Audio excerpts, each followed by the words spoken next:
On va retourner à Londres, si vous le permettez. Nous sommes ensemble, vous le savez, jusqu'à 9h30. Et retourner à Londres pour retrouver là-bas, non pas pour parler du Brexit, mais notre ami et néanmoins correspondant Arnaud Comte pour un problème que connaissent les Britanniques en ce moment.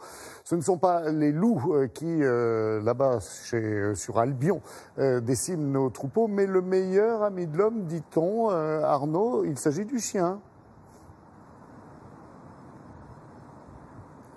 Oui Laurent, vous savez que les Britanniques adorent les chiens, adorent les balades en chien. En revanche, ils n'aiment pas promener leurs chiens en laisse puisque 60% des propriétaires de chiens ici au Royaume-Uni ne tiennent pas leur petit animal en laisse. Et cela pose des problèmes en effet aux éleveurs, notamment aux éleveurs de moutons et de brebis. Et figurez-vous que chaque année, 15 000 moutons et brebis sont ainsi tués par des chiens domestiques. Alors c'est en train de faire polémique ici, outre-Manche, disons-le, puisque les éleveurs demandent carrément de la répression contre les toutous. C'est l'histoire que vous raconte ce matin Léa Gage et Anto Filippi.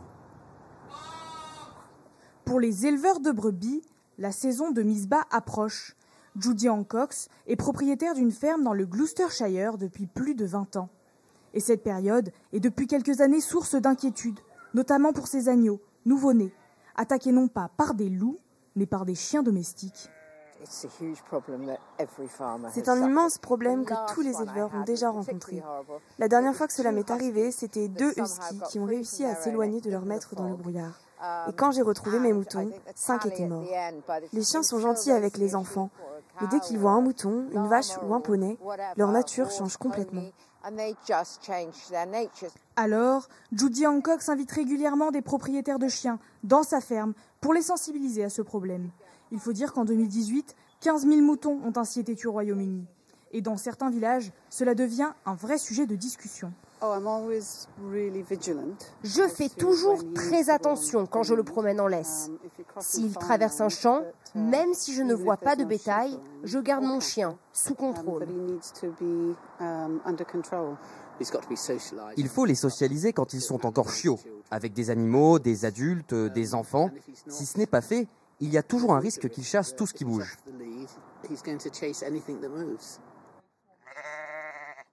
Le problème est tel que certains demandent à ce que les chiens coupables soient fichés, comme des délinquants. Mais pour d'autres, ce dispositif serait difficile à mettre en place. Je pense qu'un test comme celui-ci prendrait énormément de temps pour vérifier que les résultats nous mènent effectivement au bon chien. La police n'a pas encore totalement exclu de créer une telle base de données.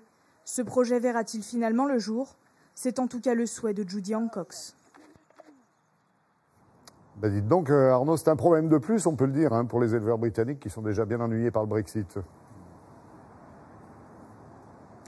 Oui Laurent, et d'ailleurs ce matin je me trouve devant le Parlement britannique parce que vous le savez, il y a beaucoup de débats en ce moment. Hier soir, ils ont voté le report du Brexit et effectivement, cela impacte les éleveurs. Il faut savoir que les éleveurs britanniques notamment reçoivent 50% de leur budget, en tout cas 50% de leur budget provient des aides de l'Union européenne et le Royaume-Uni est le 5e pays qui touche le plus d'aides pour ses agriculteurs en Europe. Donc effectivement, s'il n'y avait pas d'accord avec ce report du Brexit, il y a encore plus d'incertitudes, cela impacterait directement les agriculteurs, les éleveurs britanniques.